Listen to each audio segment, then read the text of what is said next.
Amber's laughter echoed in my head long after she had walked out of my life. The woman I had promised forever had chosen betrayal over loyalty, lust over love. And worst of all, she hadn't just left me. She had left me for Ryan, my best friend. The night I discovered them together, my world cracked.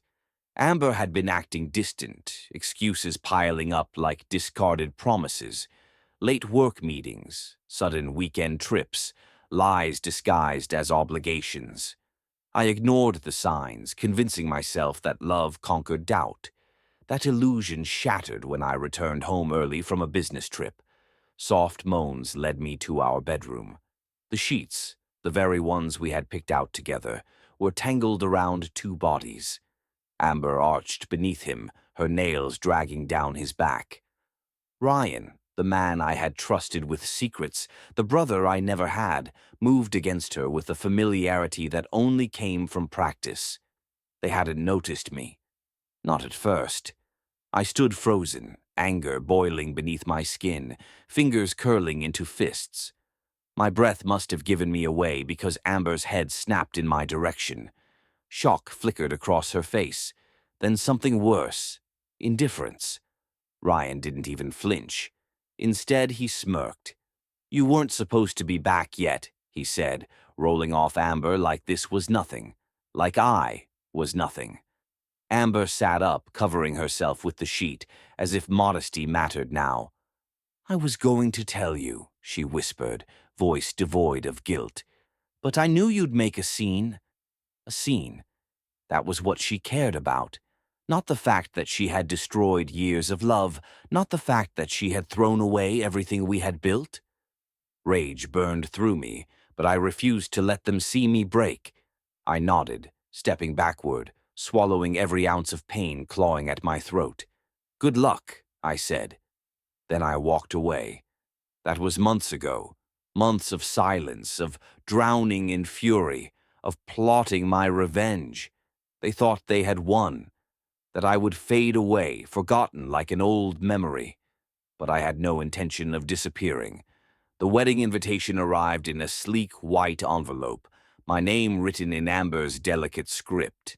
Arrogant, brazen, as if I would sit in some pew, smiling while they vowed their love.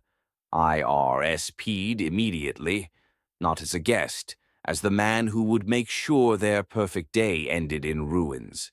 The wedding venue stood perched on the cliffs overlooking the ocean, waves crashing violently against the rocks below. A picturesque setting for two people who had built their future on deceit.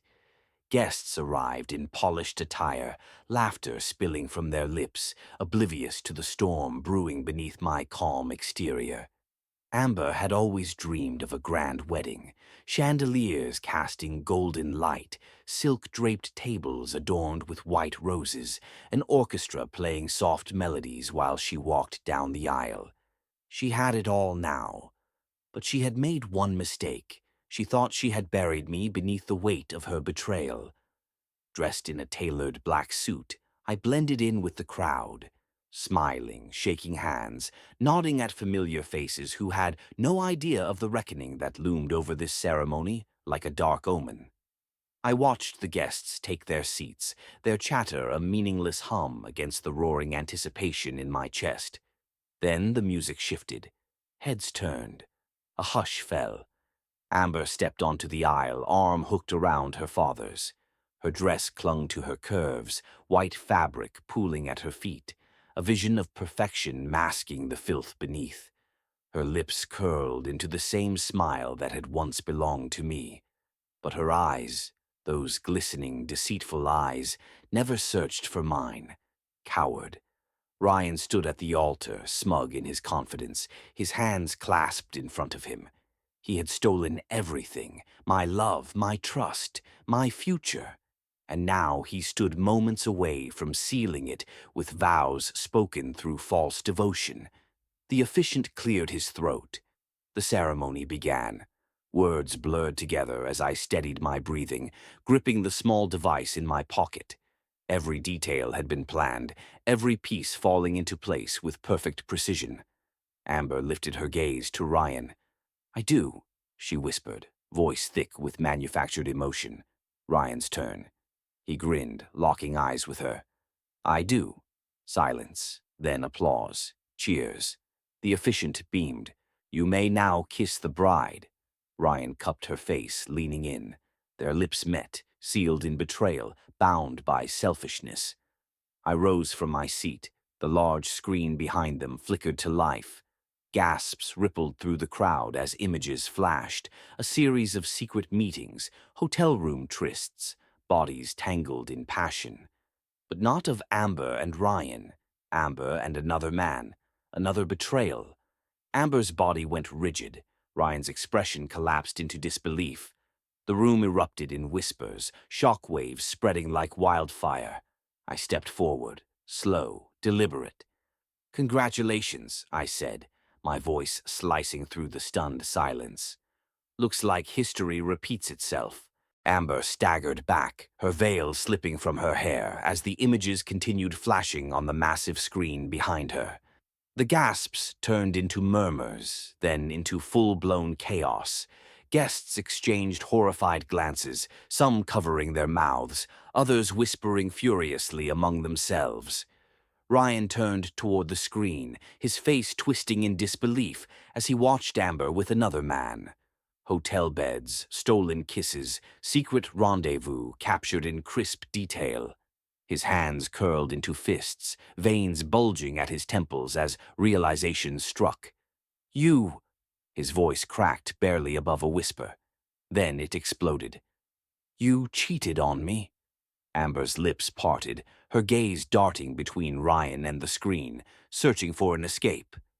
She clutched his arm. It's not what it looks like. Ryan ripped himself away. Not what it looks like. You're in bed with another man, Amber. His breathing turned erratic, his body shaking. Who the hell is he? Amber stammered, her composure unraveling before the watching crowd. Her father sat frozen in the front row, his jaw clenched in mortification. Her mother had turned ghostly pale, gripping the pearls around her neck like a lifeline. I took slow, measured steps toward them, savoring every second of their downfall. Funny, isn't it? My voice dripped with mock amusement. You both thought you had won. You thought you could betray me and walk away without consequences. Ryan's furious eyes snapped to me. You set this up, he accused, realization dawning too late. You did this. A smile tugged at my lips. You think I'd just let you take everything from me without returning the favor? Amber's panic morphed into rage. You're sick, she spat. You planned this. You humiliated me on my wedding day. I leaned in slightly, lowering my voice just for her. You humiliated yourself the moment you climbed into bed with my best friend. Amber's face crumpled. Ryan turned back to the screen, watching as another damning image appeared. A timestamp proving her affair had started long before she had left me. His shoulders sagged under the weight of the truth. He let out a bitter laugh, hollow and broken. You really are a lying whore. Amber's gasp was lost in the commotion. Someone from the back yelled, "Turn it off!" But no one moved. The damage had already been done. Ryan looked at me, the rage in his expression replaced by something worse. Defeat. You planned this whole thing. I shrugged. A wedding is meant to be unforgettable. I just made sure yours lived up to the hype. With that, I turned and walked out, leaving them to choke on the ruins of their perfect day. The cold evening air wrapped around me as I stepped outside the grand venue, the echoes of chaos still spilling from within. The ocean roared against the cliffs, as if celebrating the downfall of the two people who had once thought they were untouchable. I closed my eyes for a moment, inhaling the crisp air, letting satisfaction settle in my bones.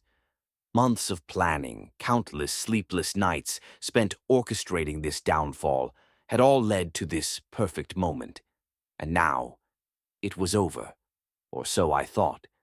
A sharp click of heels against stone caught my attention. I turned just as Amber stormed toward me, her wedding dress dragging through the dirt. her breath ragged from either fury or desperation. "You ruined everything," she screamed, her voice trembling. "Why? Because I didn't love you anymore?" I watched her carefully, noting the mascara streaks on her cheeks, the wildness in her once perfect eyes. "No," I said, my tone calm, controlled. "Because you didn't respect me enough to be honest. You could have left, Amber. You could have told me the truth. Instead, you chose betrayal." She let out a sharp, bitter laugh, running a shaky hand through her tangled hair. "You think you're the victim here?" She stepped closer, voice dropping into something venomous. "You think this makes you better than me?" I tilted my head. "Number it makes me smarter." Amber's lips trembled as fresh tears welled in her eyes. For the first time I saw it, real fear, not of me, not of what I'd done, but of what she had lost. "You loved me," she whispered, almost as if she was trying to convince herself. "You would have done anything for me." I exhaled slowly, taking in the woman standing before me. The woman I had once thought was my future. The woman I had built my dreams around. But that man, the one who would have done anything for her, was gone. I took one final step closer, just enough for her to hear my next words clearly. "I did love you," I admitted, voice steady. "But that man died the night I found you in our bed with him." A single tear slid down her cheek. "So that's it?" she whispered. I nodded. "That's it." Amber's shoulders sagged, the weight of her choices finally crushing her. She looked back toward the venue, where the destruction of her life unfolded behind her. Guests were already leaving, murmuring, judging, condemning. Ryan was nowhere to be seen, probably drowning in the same humiliation he had helped create. She turned back to me, searching my face for something, remorse, regret, maybe even love. But I had nothing left to give. Without another word, I walked away. With each step, the past fell away, piece by piece, until there was nothing left of the man who had once begged for her love. I smiled to myself as I reached my car, the weight of betrayal finally lifted from my shoulders. She had taken everything from me once, but today I had taken back something far more valuable: myself.